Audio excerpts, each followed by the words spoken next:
Hey guys, Mike Ford from Back to Balance here. Today I'm going to talk very quickly on how to lift well. Now obviously lifting we do throughout the summer, gardening, picking stuff up, furniture, spring cleaning, etc.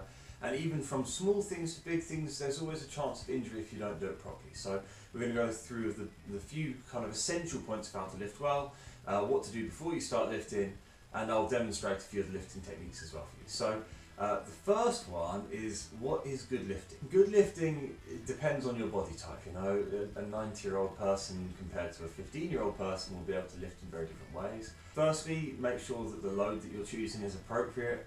Don't try and pick something up too heavy. It seems silly, but so many people that we have come in here just say, hey, I knew I shouldn't have, but I did, and now I'm here.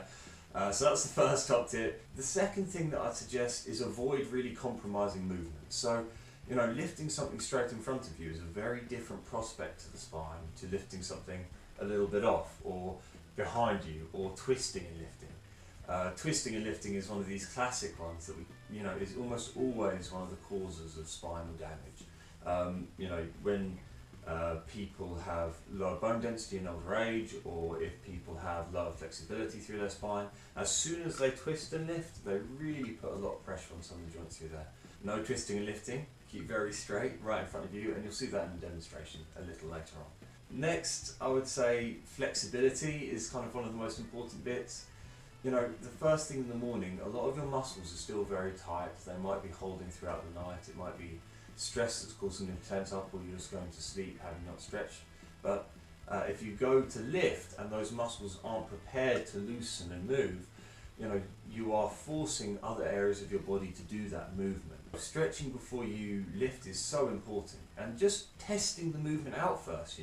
If you're going to go down and pick something up, try going down and not picking up before you pick it up. Because if you go halfway down and you start to feel a bit of a pain or a bit of a jolt or a bit of an instability, you can stop and prepare yourself, massage it out, roll it out, stretch it out, whatever it may be. Contact your chiropractor and say, hey, I felt this instability when I'm going down to lift this up. This is all about preparing yourself for even a small task, especially after a fatiguing day. So another really common one that we find is someone that's been gardening all day, then goes down to pick something relatively smaller earlier on in the day, picking up bags of soil and so on, and then in the evening they go down to pick up tissue, or they pick up or take off their socks, and suddenly their back goes there. This is a fatigue issue.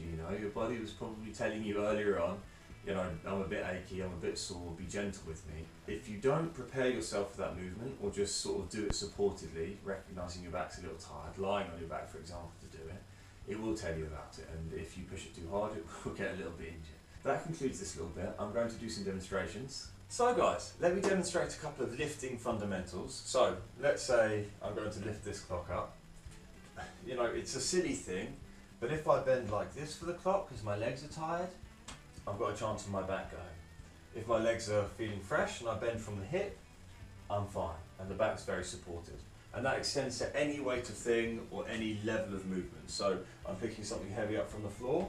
If I go down with my back first and bend through here, I'm putting it under a lot of strain. As I say, bending through the back, a lot of strain.